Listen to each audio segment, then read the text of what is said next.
ਦੇਸ਼ ਪ੍ਰਦੇਸ਼ ਵਸਦੇ ਪੰਜਾਬੀਆਂ ਨੂੰ ਇੱਕ ਵਾਰ ਫਿਰ ਤੋਂ ਅਸੀਂ ਜੀ ਆਇਆਂ ਆਖਦੇ ਹਾਂ। ਤੁਸੀਂ ਦੇਖ ਰਹੇ ਹੋ ਹਨੀ ਵਾਲੀਆ ਸ਼ੋਜ਼ ਤੇ ਮੈਂ ਹਾਂ ਤੁਹਾਡਾ ਆਪਣਾ ਦਵਿੰਦਰ ਵਸ਼ਿਸ਼ਟ। ਅੱਜ ਅਸੀਂ ਹਾਜ਼ਰ ਹਾਂ ਤੁਹਾਡੇ ਨਾਲ ਆਪਣੇ ਇੱਕ ਨਵੇਂ ਮਹਿਮਾਨ ਨੂੰ ਲੈ ਕੇ। ਇੱਕ MP ਜਿਹੜੇ ਆਪਣੇ ਇੱਥੇ ਮਿਲਵੁੱਡ ਇਲਾਕੇ 'ਚੋਂ ਪਹਿਲਾਂ ਸੀ ਤੇ ਫਿਰ ਉਹ ਇਨਫਰਾਸਟਰਕਚਰ ਔਰ ਨੈਚੁਰਲ ਰਿਸੋਰਸਿਸ ਦੇ ਮਿਨਿਸਟਰ ਵੀ ਬਣੇ ਲਾਸਟ ਲਿਬਰਲ ਸਰਕਾਰ ਦੇ ਵਿੱਚ। ਸਰਦਾਰ ਅਮਰਜੀਤ ਸਿੰਘ ਸੋਹੀ ਜੀ, ਉਹਨਾਂ ਦੀ ਜਾਣ ਪਹਿਚਾਣ ਦੇ ਕੋਈ ਉਹ ਮੁਹਤਾਜ ਨਹੀਂ ਹੈ, ਉਹਨਾਂ ਦਾ ਨਾਮ ਬਹੁਤ ਆਪਣੀ ਕਮਿਊਨਿਟੀ ਦੇ ਵਿੱਚ। ਔਰ ਸੋਹੀ ਸਾਹਿਬ, ਅਸੀਂ ਤੁਹਾਨੂੰ ਜੀ ਆਇਆਂ ਆਖਦੇ ਹਾਂ ਜੀ। ਤੁਹਾਡਾ ਬਹੁਤ ਬਹੁਤ ਧੰਨਵਾਦ ਕਿ ਤੁਸੀਂ ਮੈਨੂੰ ਮੌਕਾ ਦਿੱਤਾ ਹੈ ਹਨੀ ਹੋਰਾਂ ਦੇ ਪ੍ਰੋਗਰਾਮ ਦੇ ਜ਼ਰੀਏ ਕਿ ਮੈਂ ਤੁਹਾਡੇ ਨਾਲ ਤੇ ਤੁਹਾਡੇ ਜਿੰਨੇ ਵੀ ਵਿਊਅਰਸ ਨੇ ਉਹਨਾਂ ਦੇ ਨਾਲ ਗੱਲਬਾਤ ਕਰ ਸਕਾਂ। Thank you so much. ਮੈਂ ਦੱਸਣਾ ਚਾਹੁੰਦਾ ਆਪਣੇ ਦਰਸ਼ਕਾਂ ਨੂੰ ਕਿ ਸਰਦਾਰ ਅਮਰਜੀਤ ਸਿੰਘ ਸੋਹੀ ਜੀ, ਇਹਨਾਂ ਨੇ ਇੱਕ ਗ੍ਰਾਸ ਰੂਟ ਲੈਵਲ ਤੋਂ ਆਪਣੀ ਸ਼ੁਰੂਆਤ ਕੀਤੀ ਸੀ ਪੋਲੀਟਿਕਸ ਦੇ ਵਿੱਚ। ਰਾਜਨੀਤੀ ਦੇ ਵਿੱਚ ਇਹਨਾਂ ਦਾ ਜਿਹੜਾ ਪਹਿਲਾ ਕਦਮ ਸੀ ਉਹ ਇੱਕ ਐਜ਼ ਏ ਕਾਉਂਸਲਰ ਸੀ ਔਰ ਇਹਨਾਂ ਨੇ ਉਹਦੇ ਵਿੱਚ ਬਹੁਤ ਹੀ ਵਧੀਆ ਕੰਮ ਕੀਤੇ। ਇਹਨਾਂ ਨੂੰ ਕਾਫੀ ਪ੍ਰਾਈਜ਼ ਮਿਲੇ ਉੱਥੇ ਔਰ ਕਾਫੀ ਵਾਰ ਇਹਨਾਂ ਨੂੰ ਅਵਾਰਡ ਮਿਲੇ ਔਰ ਕਈ ਵਾਰ ਇਹਨਾਂ ਨੂੰ ਸਿਟੀ ਵੱਲੋਂ ਸਨਮਾਨਿਆ ਗਿਆ ਇਹਨਾਂ ਦੇ ਕੰਮਾਂ ਦੇ ਯੋਗਦਾਨ ਲਈ। ਇਹਨਾਂ ਦੇ ਕੰਮਾਂ ਦੇ ਕਰਕੇ ਆਪਣੀ ਕਮਿਊਨਿਟੀ ਦੇ ਵਿੱਚ ਕਾਫੀ ਚੀਜ਼ਾਂ ਇਹੋ ਜਿਹੀਆਂ ਸੀ, ਜਿਸ ਤਰ੍ਹਾਂ ਸਕੂਲਾਂ ਦਾ ਔਰ ਹੋਰ ਕਮਿਊਨਿਟੀ ਸੈਂਟਰ, ਪਲੇਗਰਾਊਂਡਸ, ਇਹੋ ਜਿਹੀਆਂ ਚੀਜ਼ਾਂ ਇਹ ਆਪਣੇ ਕਮਿਊਨਿਟੀ ਲਈ ਲੈ ਕੇ ਆਏ ਸਿਟੀ ਦੇ ਐਜ਼ ਕਾਉਂਸਲਰ ਵਜੋਂ। ਉਸ ਤੋਂ ਬਾਅਦ ਇਹਨਾਂ ਨੇ ਫਿਰ ਟਰਾਈ ਕੀਤਾ MP ਦੀ ਇਲੈਕਸ਼ਨ 'ਚ ਔਰ ਉਹ ਸਫਲ ਹੋਏ ਔਰ ਉਸ ਤੋਂ ਬਾਅਦ ਲਿਬਰਲ ਸਰਕਾਰ ਦੇ ਵਿੱਚ ਬਹੁਤ ਹੀ ਮਹੱਤਵਪੂਰਨ ਅਹੁਦਿਆਂ ਦੇ ਉੱਤੇ ਇਹ ਰਹੇ। ਪਹਿਲਾਂ ਇਹਨਾਂ ਨੂੰ ਇਨਫਰਾਸਟਰਕਚਰ ਵਿਭਾਗ ਦਿੱਤਾ ਗਿਆ ਸੀ ਤੇ ਫਿਰ ਉਹਦੇ 'ਚ ਇਹਨਾਂ ਨੇ ਬਹੁਤ ਅੱਛੇ ਕੰਮ ਕੀਤੇ ਤੇ ਉਸ ਤੋਂ ਬਾਅਦ ਉਹਨਾਂ ਨੇ ਇੱਕ ਬਹੁਤ ਹੀ ਮਹੱਤਵਪੂਰਨ ਵਿਭਾਗ ਜੋ ਕਿ ਨੈਚੁਰਲ ਰਿਸੋਰਸਿਸ ਉਹਦੇ ਮਿਨਿਸਟਰ ਬਣੇ ਇਹ। ਸੋਹੀ ਸਾਹਿਬ, ਮੈਂ ਹੁਣ ਇਸ ਵਾਰ ਅਨਫੋਰਚੂਨੇਟਲੀ ਤੁਸੀਂ ਪਾਰਲੀਮੈਂਟ 'ਚ ਨਹੀਂ ਜਾ ਸਕੇ। ਚਲੋ, ਇਹ ਚੱਲਦਾ ਰਹਿੰਦਾ, ਜਿੱਥਾਰ ਚੱਲਦੀ ਰਹਿੰਦੀ ਹੈ। ਤੁਸੀਂ ਫਿਰ ਵੀ ਹੁਣ ਵੀ ਕਮਿਊਨਿਟੀ ਦੇ ਸਾਰੇ ਲੋਕਾਂ ਦੇ ਨਾਲ ਅਜੇ ਵੀ ਉਵੇਂ ਹੀ ਵਿਚਰ ਰਹੇ ਹੋ ਜਿਸ ਤਰ੍ਹਾਂ ਪਹਿਲਾਂ MP ਹੁੰਦੇ ਵਿਚਰਦੇ ਸੀ। ਮੈਨੂੰ ਵੀ ਬੜਾ ਮੌਕਾ ਮਿਲਿਆ ਤੁਹਾਡੇ ਨਾਲ ਮਿਲਣ ਦਾ ਔਰ ਮੈਂ ਗਿਆ ਆਫਿਸ ਦੇ ਵਿੱਚ ਤੇ ਮੈਂ ਦੇਖਿਆ ਵੀ ਉੱਥੇ ਲਾਈਨ ਲੱਗੀ ਹੁੰਦੀ ਸੀ ਔਰ ਲੋਕ ਬੜੇ ਖੁਸ਼ ਹੋ ਕੇ ਆਉਂਦੇ ਸੀ। ਉਹੀ ਕੰਮ ਹੁਣ ਚੱਲ ਰਿਹਾ, ਪਰ ਥੋੜਾ ਇਹਦੇ 'ਚ ਫਰਕ ਹੋ ਗਿਆ। ਕਿੱਥੇ ਪਹਿਲਾਂ ਤੁਸੀਂ ਸਰਕਾਰ ਦੇ ਵਿੱਚ ਸੀ, ਹੁਣ ਸਰਕਾਰ ਦੇ ਵਿੱਚ ਨਹੀਂ, ਪਰ ਹੁਣ ਕੰਮ ਕਰਨ ਦੇ ਵਿੱਚ ਕੀ ਅੰਤਰ ਤੁਹਾਨੂੰ ਮਹਿਸੂਸ ਹੋ ਰਿਹਾ ਹੈ? ਦੇਖੋ, ਜਿੱਥੋਂ ਤੱਕ ਸਰਕਾਰ ਦੇ ਵਿੱਚ ਹੋਣਾ ਜਾਂ ਨਾ ਹੋਣਾ ਇਸ ਗੱਲ ਦਾ ਸੰਬੰਧ ਹੈ, ਕੈਨੇਡਾ ਦੇ ਵਿੱਚ ਅਸੀਂ ਇੱਕ ਜਮਹੂਰੀਅਤ ਢਾਂਚੇ ਦੇ ਵਿੱਚ ਰਹਿੰਦੇ ਹਾਂ। ਬੜੀ ਸਟਰੋਂਗ ਡੈਮੋਕ੍ਰੈਟਿਕ ਵੈਲਿਊਜ਼ ਹੈਗੀਆਂ ਸਾਡੇ ਇਸ ਦੇਸ਼ ਦੇ ਵਿੱਚ। ਸੋ ਲੋਕਾਂ ਨੇ ਫੈਸਲਾ ਕਰਨਾ ਹੁੰਦਾ ਕਿ ਤੁਸੀਂ ਸਰਕਾਰ ਦਾ ਹਿੱਸਾ ਰਹਿ ਸਕਦੇ ਹੋ ਕਿ ਨਹੀਂ ਰਹਿ ਸਕਦੇ। ਸੋ ਉਹਦਾ ਜੋ ਫੈਸਲਾ ਆਪਾਂ ਉਸ ਗੱਲ ਨੂੰ ਸਿਰ ਮੱਥੇ ਕਬੂਲ ਕਰਦੇ ਹਾਂ। ਮੈਨੂੰ ਬੜਾ ਮਾਣ ਹੈ ਕਿ 12 ਸਾਲ ਮੈਂ ਪਬਲਿਕ ਸਰਵਿਸ ਕੀਤੀ ਆ। 8 ਸਾਲ ਸਿਟੀ ਕਾਉਂਸਲਰ ਦੇ ਵਿੱਚ ਤੇ 4 ਸਾਲ as a member of parliament ਤੇ ਪਲੱਸ 2 ਮਿਨਿਸਟਰੀਆਂ, ਇਕਨੋਮਿਕ ਮਿਨਿਸਟਰੀਜ਼ ਜਿਹੜੀਆਂ ਬੜੀਆਂ ਇੰਪੋਰਟੈਂਟ ਮਿਨਿਸਟਰੀਜ਼ ਹੈਗੀਆਂ, ਇਨਫਰਾਸਟਰਕਚਰ ਦੀ ਤੇ ਨੈਚੁਰਲ ਰਿਸੋਰਸਿਸ ਦੀ, ਉਹਨਾਂ ਨੂੰ ਲੀਡ ਕਰਨ ਦਾ ਮੌਕਾ ਮਿਲਿਆ। ਇਹਦੇ ਵਿੱਚ ਬਹੁਤ ਵਧੀਆ ਢੰਗ ਦੇ ਨਾਲ ਜੋ ਸਾਡੇ ਸ਼ਹਿਰ ਦੇ ਕੰਮ ਸੀ ਉਹਨਾਂ ਨੂੰ ਨੇਪਰੇ ਚਾੜਿਆ। ਭਾਵੇਂ ਉਹ ਸੜਕਾਂ ਬਣਾਉਣ ਦਾ ਕੰਮ ਹੋਵੇ, ਬ੍ਰਿਜ ਬਣਾਉਣ ਦਾ ਕੰਮ ਹੋਵੇ, ਰੈਕਰੀਏਸ਼ਨਲ ਫੈਸਿਲਿਟੀਜ਼ ਸਾਡੇ ਏਰੀਆ ਦੇ ਵਿੱਚ ਨਹੀਂ ਸੀਗੀਆਂ। ਹੁਣ ਤੁਸੀਂ ਜਾਓ ਮੈਡੋਜ਼ ਦੇ ਵਿੱਚ 17 ਸਟਰੀਟ ਤੇ ਰੈਕ ਸੈਂਟਰ ਦੇ ਵਿੱਚ ਜਾਂਦੇ ਹੋ, ਮੈਨੂੰ ਬੜੀ ਖੁਸ਼ੀ ਹੈ ਕਿ ਉਸ ਬਣਾਉਣ ਦੇ ਵਿੱਚ ਮੈਂ ਲੀਡਰਸ਼ਿਪ ਨਿਭਾਈ। ਤੇ LRT ਦਾ ਪ੍ਰੋਜੈਕਟ ਮੈਂ ਯਾਦ ਕਰਾਉਣ ਲੱਗਾ ਸੀ ਤੁਹਾਨੂੰ, ਜਿਹੜਾ ਮਿਲਵੁੱਡ ਦੇ ਇਲਾਕੇ ਡਾਊਨਟਾਊਨ ਤੱਕ ਤਕਰੀਬਨ $2 ਬਿਲੀਅਨ ਦਾ ਪ੍ਰੋਜੈਕਟ ਆ, ਜਿਹਦੇ ਨਾਲ ਸਾਡੇ ਜੌਬਸ ਕ੍ਰੀਏਟ ਹੋ ਰਹੀਆਂ ਨੇ, ਪਲੱਸ ਜਿਹੜੀ ਟਰਾਂਸਪੋਰਟੇਸ਼ਨ ਦੀ ਇੱਕ ਸੁਵਿਧਾ ਬਣ ਜਾਣੀ ਹੈ ਲੋਕਾਂ ਵਾਸਤੇ। ਪਰ ਸਭ ਤੋਂ ਵੱਡਾ ਜੋ ਮੈਂ ਸਮਝਦਾ ਕਿ ਮੈਨੂੰ ਮਾਣ ਮਿਲਿਆ ਕੰਮ ਕਰਨ ਦਾ, ਜੋ ਪ੍ਰੋਜੈਕਟ ਨੂੰ ਮੈਂ ਨੇਪਰੇ ਚਾੜਨ ਵਾਸਤੇ ਆਪਣਾ ਯੋਗਦਾਨ ਪਾਇਆ, ਉਹ ਇਹ ਹੈ ਕਿ trans mountain pipeline expansion project, ਜਿਹਦੇ ਨਾਲ ਸਾਡੇ ਅਲਬਰਟਾ ਦਾ ਤੇਲ ਅਲਬਰਟਾ ਤੋਂ BC ਬੰਦਰਗਾਹ ਦੇ ਉੱਪਰ ਜਾਣਾ ਤੇ ਉੱਥੋਂ ਫਿਰ ਚਾਈਨਾ ਤੇ ਇੰਡੀਆ ਵਰਗੇ ਦੇਸ਼ਾਂ ਨੂੰ ਜਾਵੇਗਾ। ਤੇ ਇਹ 50 ਸਾਲਾਂ ਬਾਅਦ ਇੱਕ ਪਾਈਪਲਾਈਨ ਇੱਦਾਂ ਦੀ ਬਣ ਰਹੀ ਹੈ। ਬਹੁਤ ਲੋਕਾਂ ਨੇ ਕੋਸ਼ਿਸ਼ ਕੀਤੀ, ਪਹਿਲੀ ਸਰਕਾਰ ਨੇ ਵੀ ਕੋਸ਼ਿਸ਼ ਕੀਤੀ ਸੀ ਬਣਾਉਣ ਦੀ, ਪਰ ਪ੍ਰਾਈਮ ਮਿਨਿਸਟਰ ਜਸਟਿਨ ਟਰੂਡੋ ਉਹਨਾਂ ਨੇ ਮੇਰੀ ਇੱਕ ਖਾਸ ਜ਼ਿੰਮੇਵਾਰੀ ਲਾਈ ਸੀ ਕਿ ਜੋ ਖਾਮੀਆਂ ਰਹੀਆਂ ਨੇ ਇਸ ਪ੍ਰੋਜੈਕਟ ਦੇ ਵਿੱਚ ਉਹਨੂੰ ਦੂਰ ਕਰਕੇ ਦੁਬਾਰਾ ਫੈਸਲਾ ਲਿਆ ਜਾਵੇ ਤੇ ਇਹ ਪ੍ਰੋਜੈਕਟ ਨੇਪਰੇ ਚੜ੍ਹੇ। ਤੇ ਮੈਨੂੰ ਬੜੀ ਖੁਸ਼ੀ ਹੈ ਕਿ ਹੁਣ ਇਹ ਪ੍ਰੋਜੈਕਟ ਹੁਣ ਇਹਦੀ ਕੰਸਟਰਕਸ਼ਨ ਸ਼ੁਰੂ ਹੋ ਚੁੱਕੀ ਆ ਤੇ 2 ਸਾਲ ਦੇ ਵਿੱਚ ਇਸ ਨੇ ਕੰਪਲੀਟ ਹੋ ਜਾਣਾ ਤੇ ਇਸ ਦਾ ਸਾਡੇ ਅਲਬਰਟਾ ਦੇ ਲੋਕਾਂ ਨੂੰ ਬਹੁਤ ਫਾਇਦਾ ਹੋਣਾ, ਸਾਡੀ ਇਕੋਨਮੀ ਨੂੰ ਫਾਇਦਾ ਹੋਣਾ, ਤੇ ਨਾਲ ਸਾਡੀ ਜਿਹੜੀ ਤੇਲ ਦੀ ਮਾਰਕੀਟ ਹੈ ਉਹ ਡਿਵਰਸੀਫਾਈ ਹੋ ਜਾਣੀ ਹੈ। ਸਾਨੂੰ ਇਕੱਲੇ US ਤੇ ਡਿਪੈਂਡੈਂਟ ਰਹਿਣ ਦੀ ਲੋੜ ਨਹੀਂ ਆ। ਜੀ ਬਿਲਕੁਲ, ਇਹ ਮੈਨੂੰ ਬੜੀ ਮਾਣ ਹੈ ਕਿ ਇਹ ਕੰਮ ਕਰਨ ਦੇ ਮੌਕੇ ਮਿਲੇ। ਜਿੱਥੋਂ ਤੱਕ ਤੁਸੀਂ ਜਿਹੜਾ ਪਹਿਲਾ ਸਵਾਲ ਸੀ ਤੁਹਾਡਾ ਕਿ ਕੀ ਚੇਂਜ ਹੋ ਰਿਹਾ, ਕੀ ਚੇਂਜ ਹੋਇਆ ਕਿ ਗਵਰਨਮੈਂਟ ਦੇ ਵਿੱਚ ਸੀਗੇ ਤੇ ਗਵਰਨਮੈਂਟ ਦੇ ਵਿੱਚ ਨਹੀਂ ਆ ਹੁਣ, ਉਹਦੇ ਵਿੱਚ ਨੈਚੁਰਲੀ ਚੇਂਜ ਹੁੰਦੀ ਹੈ ਕਿ ਤੁਹਾਡੇ ਕੋਲ ਉਹ ਅਹੁਦਾ ਨਹੀਂ ਹੈ, ਤੁਹਾਡੇ ਕੋਲ ਪੋਜੀਸ਼ਨ ਨਹੀਂ ਹੈ, ਤੇ ਇਸ ਕਰਕੇ ਤੁਹਾਡਾ ਜਿਹੜਾ ਕੰਮ ਕਰਨ ਦਾ ਤਰੀਕਾ ਹੈ ਉਹ ਚੇਂਜ ਹੋ ਜਾਂਦਾ। ਤੁਹਾਨੂੰ ਹੋਰ ਢੰਗ ਦੇ ਨਾਲ ਲੋਕਾਂ ਨੂੰ ਰਿਪਰੈਜ਼ੈਂਟ ਕਰਨ ਦੀ ਜਿਹੜੀ ਹੈ ਕੋਸ਼ਿਸ਼ ਕਰਨੀ ਪੈਂਦੀ, ਉਹ ਮੈਂ ਕਰ ਰਿਹਾ। ਲੋਕਾਂ ਦੇ ਨਾਲ ਮਿਲੀਦਾ, ਜਿਹੜੇ ਇੱਥੇ ਬਿਜ਼ਨਸ ਕਮਿਊਨਿਟੀ ਨੇ ਉਹਨਾਂ ਨੂੰ ਮਿਲੀਦਾ, ਫਿਰ ਜੋ ਉਹਨਾਂ ਦੀ ਫੀਡਬੈਕ ਹੁੰਦੀ ਹੈ ਉਹ ਆਪਣੀ ਗਵਰਨਮੈਂਟ ਨੂੰ ਅੱਗੇ ਉਹਨਾਂ ਨਾਲ ਰਿਲੇ ਕਰੀਦੀ ਹੈ ਕਿ ਆਹ ਮਸਲੇ ਅਸੀਂ ਸੁਣਦੇ ਹਾਂ ਲੋਕਾਂ ਦੇ ਵਿੱਚ ਕੋਲੋਂ ਕਿ ਇਹਨਾਂ ਮਸਲਿਆਂ ਨੂੰ ਹੱਲ ਕਰਨ ਦੀ ਕੋਸ਼ਿਸ਼ ਕਰੋ। ਤੇ ਮੈਨੂੰ ਮਾਣ ਹੈ ਕਿ ਸਾਡੀ ਸਰਕਾਰ ਲਿਬਰਲ ਸਰਕਾਰ, ਪ੍ਰਾਈਮ ਮਿਨਿਸਟਰ ਟਰੂਡੋ ਉਹਨਾਂ ਦੇ ਥੱਲੇ, ਉਹਨਾਂ ਦੀ ਅਗਵਾਈ ਥੱਲੇ ਲੋਕਾਂ ਦੇ ਮਸਲਿਆਂ ਨੂੰ ਅੱਜ ਵੀ ਹੱਲ ਕਰ ਰਹੀ ਹੈ ਤੇ ਸੁਣਦੀ ਹੈ ਤੇ ਅੱਗੇ ਵੀ ਸੁਣਦੀ ਰਹੇਗੀ। ਜੀ ਸੋਹੀ ਸਾਹਿਬ, ਆਪਾਂ ਪਾਈਪਲਾਈਨ ਬਾਰੇ ਵੀ ਜ਼ਰੂਰ ਗੱਲ ਕਰਾਂਗੇ ਕਿਉਂਕਿ ਪਾਈਪਲਾਈਨ ਆਪਣੇ ਅਲਬਰਟਾ ਵਾਸਤੇ ਬਹੁਤ ਬਹੁਤ ਮਹੱਤਵਪੂਰਨ ਹੈ। ਮੈਂ ਕਹੂੰਗਾ ਸਿਰਫ ਅਲਬਰਟਾ ਲਈ ਨਹੀਂ, ਇਹ ਕੈਨੇਡਾ ਲਈ ਵੀ ਬਹੁਤ ਮਹੱਤਵਪੂਰਨ ਹੈ। ਪਰ ਮੈਂ ਉਸ ਤੋਂ ਪਹਿਲਾਂ ਇੱਕ ਸਵਾਲ ਤੁਹਾਨੂੰ ਪੁੱਛਣਾ ਚਾਹੁੰਦਾ, ਕਰੋਨਾ ਦੇ ਸੰਬੰਧ ਦੇ ਵਿੱਚ ਆਪਣੀ ਸਰਕਾਰ ਇਸ ਵਾਰ ਮਿਨੋਰਿਟੀ ਦੀ ਸਰਕਾਰ ਹੈ ਔਰ ਮਿਨੋਰਿਟੀ ਦੀ ਸਰਕਾਰ ਚਲਾਉਣੀ ਬਹੁਤ ਔਖੀ ਹੁੰਦੀ ਹੈ। ਇਹਦੇ ਤੇ ਆਪਾਂ ਨੂੰ ਬਿਲਕੁਲ ਨਿਰਭਰ ਹੋਣਾ ਪੈਂਦਾ ਹੈ ਦੂਸਰੀਆਂ ਪਾਰਟੀਆਂ ਤੇ। ਇਸ ਵਾਰ ਕਿਹੜੀ ਪਾਰਟੀ ਹੈ ਜੀ ਜਿਹੜੀ ਤੁਹਾਨੂੰ ਬਿਨਾਂ ਤਕਲੀਫ ਦਿੱਤੇ ਲਿਬਰਲ ਸਰਕਾਰ ਨੂੰ ਸਪੋਰਟ ਕਰ ਰਹੀ ਹੈ ਔਰ ਜੋ ਇਹ ਕਰੋਨਾ ਇਫੈਕਟ ਸੀਗੇ ਇਹਦੇ ਵਿੱਚ ਜੋ ਵੀ ਵੱਧ ਚੜ ਕੇ ਲਿਬਰਲ ਸਰਕਾਰ ਨੇ ਹਿੱਸਾ ਪਾਇਆ ਹੈ, ਆਫ ਕੋਰਸ ਉਹਦੇ 'ਚ ਕਿਤੇ ਨਾ ਕਿਤੇ ਕਿਸੇ ਨਾ ਕਿਸੇ ਪਾਰਟੀ ਦਾ ਜ਼ਰੂਰ ਯੋਗਦਾਨ ਹੋਊਗਾ। ਇਹਦੇ ਵਿੱਚ ਕੋਈ ਦਿੱਕਤ ਆਈ ਜਾਂ ਦਿੱਕਤ ਨਹੀਂ ਆਈ, ਜਾਂ ਕਿਸ ਤਰ੍ਹਾਂ ਦਾ ਮਾਹੌਲ ਰਿਹਾ ਉੱਥੇ ਕੰਮ ਕਰਨ 'ਚ? ਦੇਖੋ, ਪਹਿਲਾਂ ਦੇਖੀਏ ਕਿ ਲਿਬਰਲ ਗਵਰਨਮੈਂਟ ਭਾਵੇਂ ਮਾਈਨੋਰਿਟੀ ਦੇ ਵਿੱਚ ਹੈਗਾ ਪਰ ਫਿਰ ਵੀ ਇਨਫ ਸੀਟਾਂ ਹੈਗੀਆਂ ਕਿ ਤੁਸੀਂ ਇੱਕ ਪਾਰਟੀ ਦੀ ਸਪੋਰਟ ਦੇ ਨਾਲ ਜਿਹੜੀ ਗਵਰਨਮੈਂਟ ਨੂੰ ਚਲਾ ਸਕਦੇ ਹੋ ਅਗਰ ਕੋਈ ਇੱਦਾਂ ਦਾ ਮੋਸ਼ਨ ਆਉਂਦਾ ਕਿ ਜਿੱਥੇ ਤੁਹਾਡੀ ਗਵਰਨਮੈਂਟ ਟੁੱਟਣ ਦਾ ਖਤਰਾ ਬਣ ਜਾਵੇ। ਸੋ 3 ਪਾਰਟੀਆਂ ਹੋਰ ਨੇ, ਉਹਨਾਂ ਨੇ ਸਮੇਂ ਸਿਰ ਤੁਸੀਂ ਉਹਨਾਂ ਦੇ ਨਾਲ ਨੈਗੋਸ਼ੀਏਟ ਕਰਦੇ ਰਹਿੰਦੇ ਹੋ। ਜਦੋਂ ਕਰੋਨਾ ਤੁਹਾਨੂੰ ਪਤਾ ਕਿ ਮਾਰਚ ਦੇ ਮਿਡਲ ਦੇ ਵਿੱਚ ਕਾਫੀ ਵਧਣਾ ਸ਼ੁਰੂ ਹੋ ਗਿਆ ਸੀ ਤੇ ਪ੍ਰਾਈਮ ਮਿਨਿਸਟਰ ਹੋਰਾਂ ਨੇ ਉਦੋਂ ਸਾਰੇ ਕੈਨੇਡੀਅਨ ਲੋਕਾਂ ਨੂੰ ਅਪੀਲ ਕੀਤੀ ਸੀ ਕਿ ਤੁਸੀਂ ਪਲੀਜ਼ ਆਪਣੇ ਘਰੇ ਰਹੋ, ਬਾਹਰ ਨਾ ਜਾਵੋ, ਆਪਣਾ ਬਚਾਅ ਰੱਖੋ, ਆਪਣੇ ਪਰਿਵਾਰ ਦਾ ਬਚਾਅ ਰੱਖੋ ਤੇ ਇਸ ਵਾਇਰਸ ਨੂੰ ਸਪਰੈਡ ਨਾ ਕਰੋ। ਪਰ ਹੁਣ ਤੁਸੀਂ ਦੇਖੋ ਕਿ ਅਗਰ ਅਸੀਂ ਲੋਕਾਂ ਨੂੰ ਕਹਿਣਗੇ ਘਰੇ ਰਹੋ, ਲੋਕਾਂ ਨੂੰ ਆਪਣੀ ਮਰਜ਼ੀ ਨਾਲ ਤਾਂ ਘਰੇ ਰਹਿ ਨਹੀਂ ਸਕਦੇ ਕਿਉਂਕਿ ਉਹਨਾਂ ਦੇ ਆਪਣੇ ਮਸਲੇ ਨੇ, ਉਹਨਾਂ ਨੇ ਕੰਮ ਤੇ ਜਾਣਾ ਹੈ, ਉਹਨਾਂ ਨੇ ਆਪਣੇ ਪਰਿਵਾਰ ਨੂੰ ਚਲਾਉਣਾ ਹੈ, ਉਹਨਾਂ ਦੇ ਘਰ ਦੀ ਮੋਰਗੇਜ ਹੈਗੀ ਹੈ, ਘਰ ਦਾ ਖਰਚਾ ਹੈਗਾ, ਬੱਚਿਆਂ ਦੇ ਖਰਚੇ ਨੇ। ਸੋ ਕਿਵੇਂ ਤੁਸੀਂ ਉਹਨਾਂ ਨੂੰ ਸਪੋਰਟ ਕਰ ਸਕਦੇ ਹੋ ਤਾਂ ਕਿ ਘਰੇ ਰਹਿ ਸਕਣ, ਉਹਨਾਂ ਨੂੰ ਇਹਨਾਂ ਦਿੱਕਤਾਂ ਦਾ ਸਾਹਮਣਾ ਨਾ ਕਰਨਾ ਪਵੇ।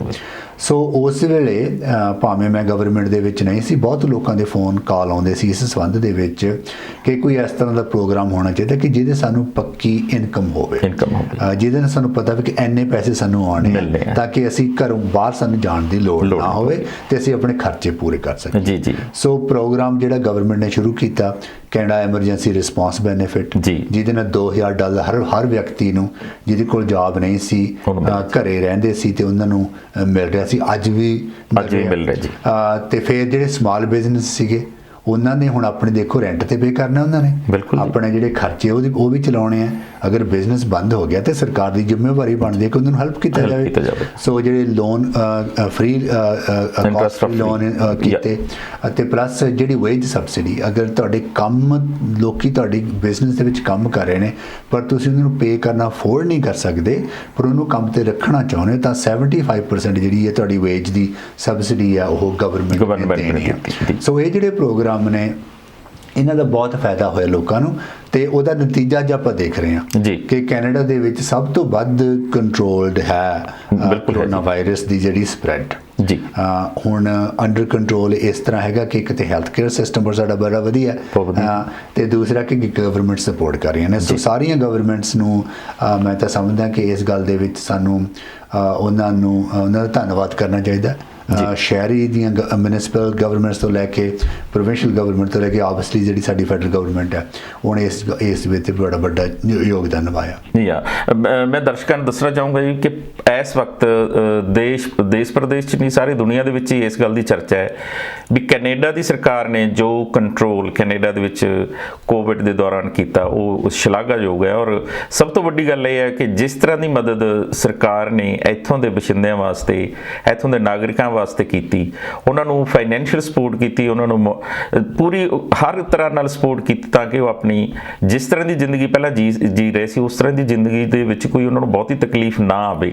ਉਸ ਲਈ ਇਹ ਸ਼ਲਾਘਾਯੋਗ ਹੈ ਕਿ ਜਸਟਿਨ ਟਰੂਡੋ ਦੀ ਸਰਕਾਰ ਨੂੰ ਆਪਾਂ ਵਧਾਈ ਜ਼ਰੂਰ ਦੇਣੀ ਚਾਹੀਦੀ ਹੈ ਔਰ ਸਾਰਿਆਂ ਨੂੰ ਇਸ ਗੱਲ ਦੀ ਸ਼ਲਾਘਾ ਕਰਨੀ ਚਾਹੀਦੀ ਹੈ ਕਿ ਇਹੋ ਜਿਹੇ ਮੌਕੇ ਔਰ ਬਹੁਤ ਹੀ ਭਿਆਨਕ ਦੌਰ ਦੇ ਵਿੱਚ ਆਪਣੀ ਸਰਕਾਰ ਨੇ ਆਪਣੀ ਬਹੁਤ ਵਧੀਆ ਮਦਦ ਕੀਤੀ। ਨਾ ਕਿ ਆਪਾਂ ਇਸ ਗੱਲ ਦੀ ਸ਼ਲਾਘਾ ਕਰਦੇ ਹਾਂ ਬਲਕਿ ਸਾਰੀ ਦੁਨੀਆ ਦੇ ਲੋਕ ਇਸ ਗੱਲ ਨੂੰ ਬਹੁਤ ਅੱਛੇ ਤਰੀਕੇ ਨਾਲ ਲੈ ਕੇ ਜਾ ਰਹੇ ਨੇ। ਦੇਖੋ ਇਕੱਲੇ ਇੱਥੇ ਰਹਿ ਰਹੇ ਲੋਕਾਂ ਦੀ ਸਪੋਰਟ ਨਹੀਂ ਕੀਤੀ, ਜਿਹੜੇ ਰਿਸਰਚ ਹੋਣੀ ਚਾਹੀਦੀ ਹੈ ਵੈਕਸੀਨ ਬਣਾਉਣ ਵਾਸਤੇ ਜੀ, ਉਹਦੇ ਵਿੱਚ ਕੈਨੇਡਾ ਦਾ ਬਹੁਤ ਵੱਡਾ ਯੋਗਦਾਨ ਹੈ। ਬਿਲਕੁਲ ਜਿਹੜੇ ਗਰੀਬ ਦੇਸ਼ ਨੇ ਉਹਨਾਂ ਨੂੰ ਹੈਲਪ ਦੀ ਲੋੜ ਸੀ, ਉਹਦੇ ਵਿੱਚ ਕੈਨੇਡਾ ਨੇ ਆਪਣੇ ਵੱਲੋਂ ਹੈਲਪ ਭੇਜੀ ਹੈ ਤੇ ਨਾਲ ਕਿ 200 ਕੰਟਰੀਜ਼ ਦੇ ਵਿੱਚ ਕੈਨੇਡੀਅਨ ਲੋਕੀ ਬੈਠੇ ਸੀ ਜਿਨ੍ਹਾਂ ਨੂੰ ਫਿਕਰ ਸੀ ਕਿ ਅਸੀਂ ਵਾਪਸ ਕਿਵੇਂ ਜਾਈਏ। ਬਿਲਕੁਲ ਜੀ, ਗਵਰਨਮੈਂਟ ਨੇ ਆਪਣੇ ਵੱਲੋਂ ਪਲੇਨ ਚਾਰਟਰ ਪਲੇਨਸ ਜਿਹੜੇ ਅਰੇਂਜ ਕਰਕੇ ਫਲਾਈਟਸ ਅਰੇਂਜ ਕਰਕੇ ਉਹਨਾਂ ਸਾਰਿਆਂ ਨੂੰ ਇੱਥੇ ਲੈ ਕੇ ਆਏ ਜਿਹੜੇ ਆਉਣਾ ਚਾਹੁੰਦੇ ਸੀ। ਉਹਦੇ ਵਿੱਚ ਆਪਣੇ ਇੰਡੀਆ ਦੇ ਵਿੱਚ ਵੀ ਹਜ਼ਾਰਾਂ ਦੀ ਗਿਣਤੀ ਦੇ ਵਿੱਚ ਜਿਹੜੇ ਕੈਨੇਡੀਅਨ ਲੋਕੀ ਬੈਠੇ ਸੀ ਉਹਨਾਂ ਨੂੰ ਕੈਨੇਡਾ ਦੇ ਵਿੱਚ ਇੱਥੇ ਲੈ ਕੇ ਆਂਦਾ, ਹਲੇ ਵੀ ਆ ਰਹੇ ਨੇ, ਨਹੀਂ ਆ ਸਕੇ। ਦੇਖੋ ਇੱਦਾਂ ਦੇ ਕ੍ਰਾਈਸਿਸ ਦੇ ਵਿੱਚ ਕੋਈ ਵੀ ਗਵਰਨਮੈਂਟ ਪਰਫੈਕਟ ਨਹੀਂ ਹੋ ਸਕਦੀ, 100% ਸਹੀ ਤਾਂ ਹੋ ਨਹੀਂ ਸਕਦਾ, ਕੁਝ ਗਲਤੀਆਂ ਹੁੰਦੀਆਂ, ਕੁਝ ਖਾਮੀਆਂ ਹੋ ਜਾਂਦੀਆਂ, ਪਰ ਓਵਰਆਲ ਜੋ ਮੈਂ ਸਮਝਦਾ ਕਿ ਆਪਣੀ ਗਵਰਨਮੈਂਟ ਦੀ ਪਰਫਾਰਮੈਂਸ ਹੈ ਉਹ ਬਹੁਤ ਅੱਛੀ ਸੀ। ਸੋਹੀ ਸਾਹਿਬ ਹੁਣ ਆਪਾਂ ਬੈਕ ਆਉਂਦੇ ਹਾਂ ਪਾਈਪਲਾਈਨ ਦੇ ਉੱਤੇ। ਹਾਂਜੀ, ਮੇਰਾ ਬਾਹਰ ਹੈ ਬਹੁਤ ਜ਼ਿਆਦਾ, ਮੇਰੇ ਖਿਆਲ ਪਿਛਲੇ 16-17 ਸਾਲਾਂ ਤੋਂ ਆਇਲ ਸੈਂਡ ਇੰਡਸਟਰੀ ਨਾਲ ਉਹ ਇੱਕ ਸਾਡੀ ਇੱਕ ਦੂਸਰਾ ਘਰ ਬਣ ਗਿਆ ਸੀ ਸਾਡੇ ਲਈ। ਪਰ ਕੀ ਹੋਇਆ ਬਦਕਿਸਮਤੀ ਨਾਲ ਵੀ ਇਕਨੋਮੀ ਜਿਹੜੀ ਸਾਰੀ ਦੁਨੀਆ 'ਚ ਵੀ ਥੋੜ੍ਹੀ ਬਹੁਤ ਥੱਲੇ ਗਈ, ਪਰ ਜਿਹੜਾ ਫੋਰਟ ਮੈਕਮਰੀ ਦਾ ਇੰਡਸਟਰੀਅਲ ਜੋ ਢਾਂਚਾ ਸੀ ਉਹ ਵਿਖਰਨਾ ਸ਼ੁਰੂ ਹੋ ਗਿਆ ਔਰ ਉਹ ਵਿਖਰਦਾ ਇੱਕ ਤਰ੍ਹਾਂ ਨਾਲ ਹੁਣ ਬਿਲਕੁਲ ਟੁੱਟ ਚੁੱਕਿਆ ਔਰ ਬੁਰੀ ਹਾਲਤ ਦੇ ਵਿੱਚ ਆ ਚੁੱਕਿਆ ਹੈ।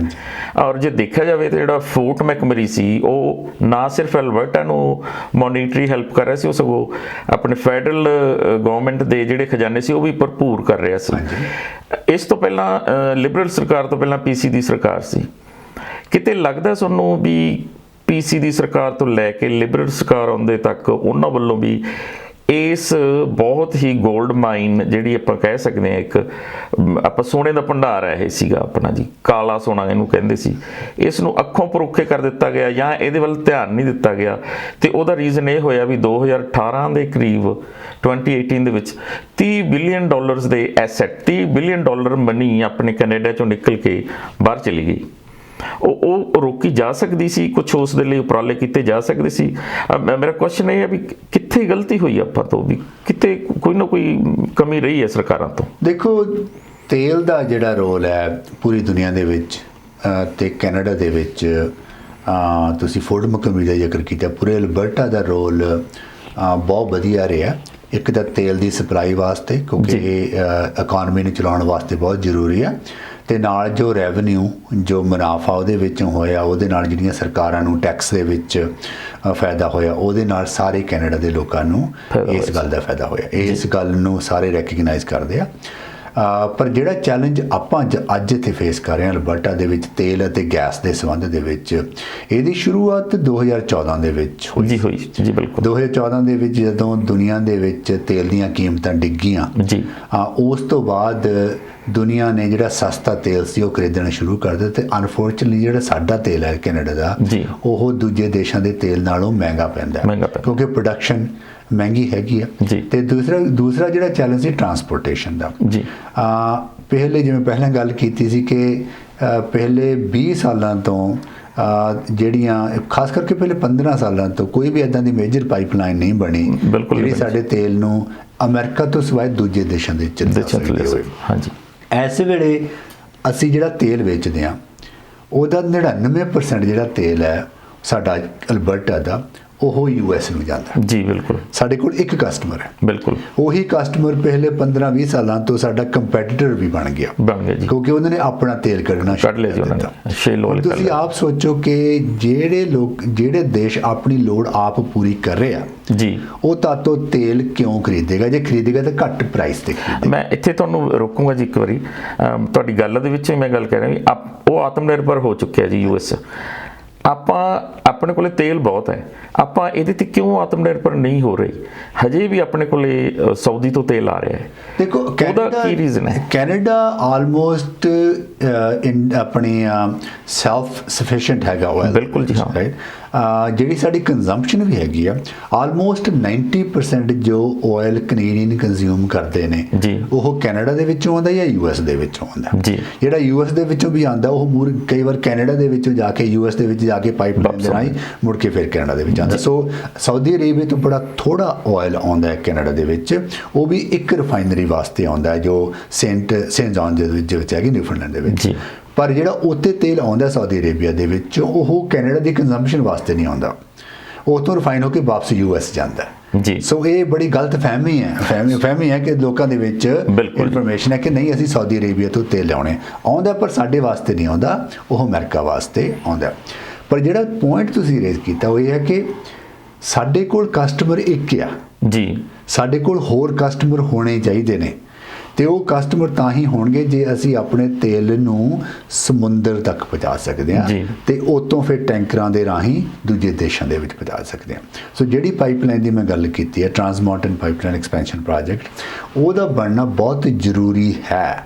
ਰਾਈਟ, ਤੇ ਉਹ ਜੋ ਬਣ ਰਹੀ ਹੈ ਪਹਿਲੇ 15 ਸਾਲਾਂ ਤੋਂ ਬਾਅਦ ਪਹਿਲੀ ਵਾਰ ਇੱਕ ਪਾਈਪਲਾਈਨ ਬਣ ਰਹੀ ਹੈ ਸਾਡੇ ਤੇਲ ਲਿਜਾਣ ਵਾਸਤੇ, ਤੇ 50 ਸਾਲਾਂ ਬਾਅਦ ਅਜਿਹੀ ਪਾਈਪਲਾਈਨ ਬਣ ਰਹੀ ਹੈ ਜਿਹੜੀ ਸਾਡੇ ਤੇਲ ਨੂੰ ਸਮੁੰਦਰ ਤੱਕ ਲੈ ਕੇ ਜਾਂਦੀ ਹੈ। ਸੋ ਇੱਕ ਤਾਂ ਇਹ ਚੈਲੰਜ ਸੀਗਾ, ਤੇ ਦੂਸਰਾ ਕਿ ਦੁਨੀਆ ਦੇ ਵਿੱਚ ਇੱਕ ਸਟਰਕਚਰਲ ਚੇਂਜ ਆ ਰਹੀ ਹੈ। ਜੀ ਬਿਲਕੁਲ, ਲੋਕੀ ਇਸ ਗੱਲ ਤੇ ਬੜੇ ਸੁਚੇਤ ਹੋ ਰਹੇ ਨੇ ਕਿ ਜਿਹੜਾ ਆਇਲ ਐਂਡ ਗੈਸ ਹੈ ਉਹਦਾ ਸਾਡੇ ਵਾਤਾਵਰਣ ਤੇ ਮਾੜਾ ਅਸਰ ਪੈਂਦਾ ਹੈ।